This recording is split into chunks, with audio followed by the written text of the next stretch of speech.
Para empezar, el mismo año 1920 empieza con, el 11 de mayo, con la muerte de Big Jim Colosimo, que es asesinado supuestamente por Johnny Torrio y un joven en ese tiempo, Al Capone. Y bueno, con solo decirte que ya el mismo 1920 inicia mal, ya le tiene que dar un mensaje a usted de lo que vamos a estar a punto de ver. De hecho, este no fue el primer asesinato que hubo en esta década, sino que fueron dos más, si mal no recuerdo. La muerte de un líder de una banda irlandesa y otro también que era un mafioso laboral de Chicago, porque Big Jim Colosimo igual fue el primer jefe del outfit de Chicago. Después ahí vendría Al Capone, Torrio y todo lo que mencionamos. Y bueno, la verdad es que iba a empezar esta serie de videos empezando con el año 1900 en adelante hasta el 1920, pero como no hay mucho material decidí mejor empezar desde la misma década de los 20, pero intentaré igual hacer otros videos hablando de los 30 o 40. Y bueno, aún así voy a mencionar algunas cosas que pasaron en el año 1900, por ejemplo, en esta década del 1910 hasta 1920 finalmente, habían pequeñas bandas que tiraban ya a ser mafias. Por ejemplo, estaba la Five Point Gang, en la que estuvieron muchos mafiosos grandes después, pero estuvieron ahí en su juventud. Estaba la familia Morello, la familia más antigua de la Cosa Nostra italoamericana. Pero ya para el año 1920 era una violencia, un nivel de violencia que quizás nosotros todavía no llegamos a imaginar a este punto del video. O sea, era tipo bandas irlandesas contra bandas italianas, italianos contra judíos, judíos contra... De repente aparecía un polaco por ahí. Era una especie de todos contra todos queriendo ser el capo di tutti el capi, o capo di tutti capi, o capo di capi, como ustedes le quieran llamar, que era como el jefe de todos los jefes, que en su tiempo igual fue Giuseppe Morello, y después en el año 1920 asumiría este rango no oficial Giuseppe Masseria, conocido yo creo que por la mayoría de los entendidos en la mafia. Entonces empiezan estas guerras de bandas, que de hecho la mayoría de violencia que se ve aquí, si bien habían robos y otras cosas relacionadas al crimen organizado, la mayoría son guerras de bandas. Por ejemplo, en el año 1923 el outfit de Chicago se enfrasca en una guerra contra los irlandeses, pero en este mismo año, en 1923, el 7 de septiembre, se usa por primera vez un subfusil Thompson, que son estas armas que uno conoce y relaciona a la mafia, que tienen el tambor abajo, ya, el subfusil Thompson o Tommy Gun. Y de hecho, muchas cosas que nosotros relacionamos a los mafiosos vienen de esta época. No de los años 30 ni de los 40, ¿no? Vienen de los años 20, este mafioso casi como que uno se lo imagina con la voz rasposa de Vito Corleone, este mafioso que cree en la familia, en el honor, en la dignidad y esta clase de cosas. Y de hecho, de esto igual tenemos que hablar porque si bien, por ejemplo, habían mafiosos que llegaron a Estados Unidos desde Sicilia, que ya tenían más de 40 años, 45 por ahí, y ellos venían ya con un prontuario policial desde Sicilia. Ellos ya eran mafiosos en Sicilia, no eran tipo como Lucky Luciano, por ejemplo, que llegó a los 7 años a Estados Unidos y ahí hizo su carrera criminal. Había mafiosos que llegaron a Estados Unidos ya siendo unos criminales connotados. El mismo Salvatore Maranzano llegaría como enviado del capo di tutti capi de Sicilia, que era...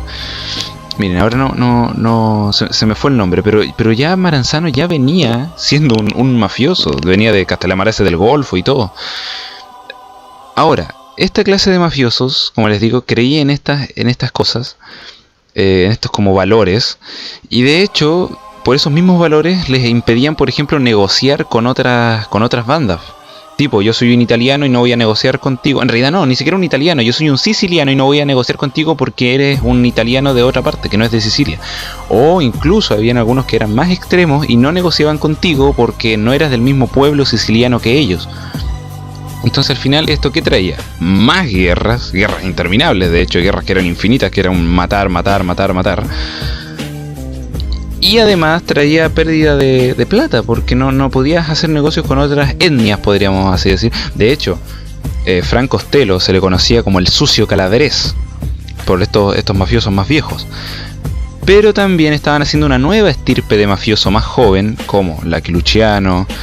Baxi sí que no era italiano, pero igual tipo Baxi Siegel, la que lucharon el mismo Frank Costello, Meyer Lansky, que también era un mafioso judío, pero se entiende, que sí conservaron después estas maneras de ser, pero aún así como que ablandaron las normas. No tenían por qué ser tan extremos, no tenían por qué a la más mínima falta de respeto volarle los sesos a alguien. Tenían que ser más aterrizados, tenían que entender de que ya no estaban en Sicilia, que era lo que no entendían los mafiosos viejos, que creían que todavía gobernaban acá y podían hacer lo que querían como lo hacían en Sicilia, porque en Sicilia el gobierno era la mafia. Por algo, ¿cómo se llama este? Benito Mussolini acabó con la mafia. Que si quieren ver el video de la guerra entre Mussolini y la mafia, tienen que ir acá arribita, que se los voy a dejar.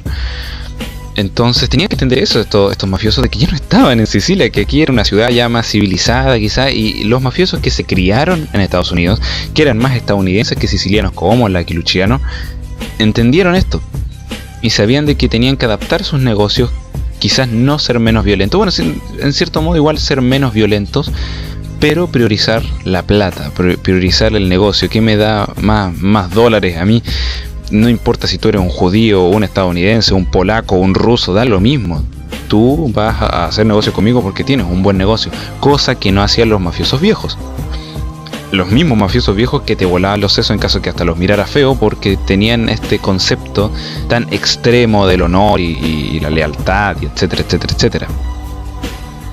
Ahora, de hecho, uno cuando lee la época de 1920 de todo esto de la mafia, llega a dar miedo. O sea, habían asesinatos todos los meses relacionados al crimen organizado, sí, porque habían otras cosas que quizás no tenían ni que ver ni con Cosa Nostra, ni con los irlandeses, ni mucho menos con los judíos.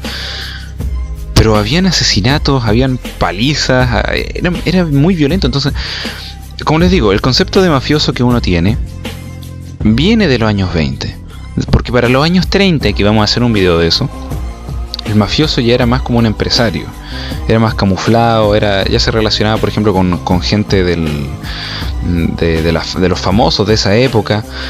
No, el mafioso del año 1920 era este mafioso que uno se imagina cuando se imagina un mafioso tipo, como decía, un mafioso tipo Vito Corleone, con estos valores y con un subfusil Thompson andando por la calle, porque eso pasaba. Eso pasaba. De hecho, Al Capone sufrió un atentado una vez de parte de las bandas irlandesas cuando estaba en un restaurante, y pasaron por afuera con los autos, bajaron las ventanas y dispararon con los subfusil Thompson para dentro del restaurante. El restaurante lo dejaron hecho pebre. No lograron matar a Al Capone, obviamente, pero esa clase de cosas se veían en ese tiempo, en la década de los 20.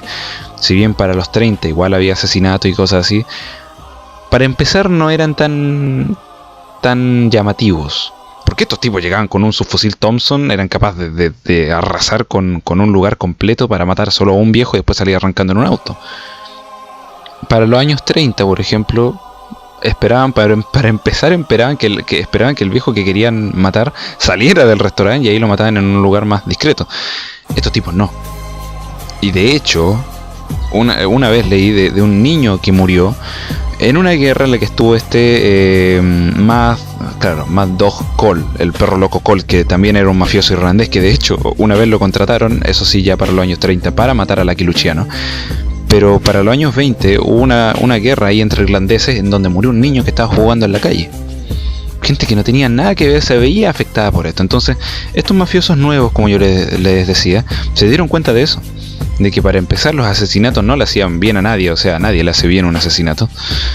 Pero que además de perder plata y perder alianzas con eso, atraían a la policía, atraían a la justicia, atraían a la prensa. La gente misma empezaba a reclamar por el crimen desatado que había en las calles en ese tiempo, lo cual era muy poco bueno para los mafiosos. O sea, nadie quiere terminar preso por una muerte innecesaria o muchas muertes innecesarias. Entonces, en los años 20, cuando ustedes imaginen los años 20, imagínense sí a este mafioso con el reloj de bolsillo, el sombrero, el abrigo y todo eso, con un subfusil Thompson, o varios mafiosos con subfusiles Thompson por la calle, teniendo verdaderas batallas campales en medio de una ciudad como era Nueva York, o en medio de una ciudad como era Chicago. Pero cuando les digan de los años 30 o 40, no se imaginen eso. De hecho, cada vez mientras más vamos avanzando, como que menos violenta o menos llamativa se va volviendo la mafia. sino que más ejecutiva, más empresarial, podríamos decir. Pero no, para este tiempo todavía estaban haciendo esa como transición, y no estoy hablando solo de Cosa Nostra, por si acaso, estoy hablando de irlandeses, judíos, da lo mismo. Pero todavía aquí como que estaban haciendo la transición entre bandas criminales, violentas y brutales que eran, a ser empresarios, ya administrando mejor su dinero, siendo más inteligentes y menos bestiales. Y esto se resolvería definitivamente después de la guerra de los castelamareses, de la que vamos a hablar en el próximo video, porque si bien hay algunos que hablan y dicen de que esta guerra empezó a mediados de los años 20, se tiene... ¿cómo se dice? Se tiene por sabido de que en realidad empezó en el año 30 y terminó en el 31. Pero como les digo, después de esa guerra como que todo se calmó. Después, en el próximo video, vamos a hablar sobre eso. Pero bueno, aún así ya en el año 29, en el año 1929, había una reunión en donde se juntó el mafioso judío Arnold Rothstein, junto con Lucky Luciano y otros más, para ya ir parando la cuestioncita, y como que ya desde esa época se estaban dando cuenta de que esto no estaba bien, de que las masacres no estaban bien, porque de hecho justamente en el año 29 fue la masacre de San Valentín, que fue como una de las gotas que rebalsó el vaso, pero que todavía seguía resistiendo ahí, porque no fue hasta la guerra de los castelamareses, que fue una masacre continua de mafiosos durante un año completo, y ahí fue como que realmente tuvieron que pararlo.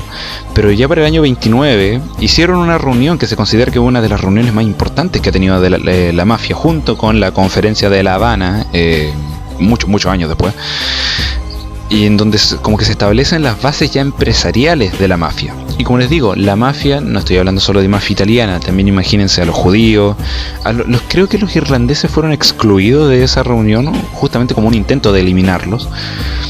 Pero ya en ese tiempo se estaban dando cuenta de que esto iba para mal e iba para peor. O sea, para que el nivel de violencia tiene que ser tan grande como para que los mismos violentos se den cuenta de que ya están siendo demasiado brutales. Tiene que haber sido mucho el tema.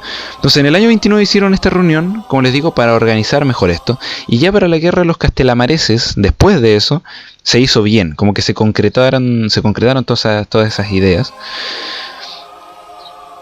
Pero aún así el año 20, o sea, en realidad la década de los 20 no fue una buena década. Fue una década horrible. De hecho hubo mafiosos muy famosos como Big Jim Colosimo, que los mataban así como si nada en medio de la calle. Y como les digo, después esto se regularizó por el genio que era Lucky Luciano, como por ejemplo cosas como que no se podía matar a otro jefe mafioso sin consultar con los demás, porque en este tiempo sí se mataban a jefes mafiosos así como si nada, como si fueran un soldado más. Pero bueno, eso. Ahora, después de la masacre de San Valentín, donde morirían 7 miembros de la banda de Vax Morán sin Vax Morán, vendría esta guerra de los castelamareses. De hecho, para esta masacre mandaron a Lucky Luciano a que como que retara entre comillas a Al Capone por esta brutalidad que cometió. Pero como les digo, desde principio a fin esto estuvo mal. O sea, empezó con la muerte de Big Jim Colosimo y terminaría con la masacre de San Valentín. Horrible. O sea, la escalada de violencia iba mucho, iba en aumento y muy rápido además, hasta que llegaría la guerra de los castelamareses. Pero de esta guerra quiero hablar en el próximo video, porque ya este video se me está haciendo muy largo. Así que eso sería, cabros. Nos veríamos en el próximo video hablando sobre la década de los años 30. Si les gusta que hable de la mafia así tipo década por década, déjenmelo abajo en los comentarios. Pero bueno, nos vemos en el próximo video. Chau chau.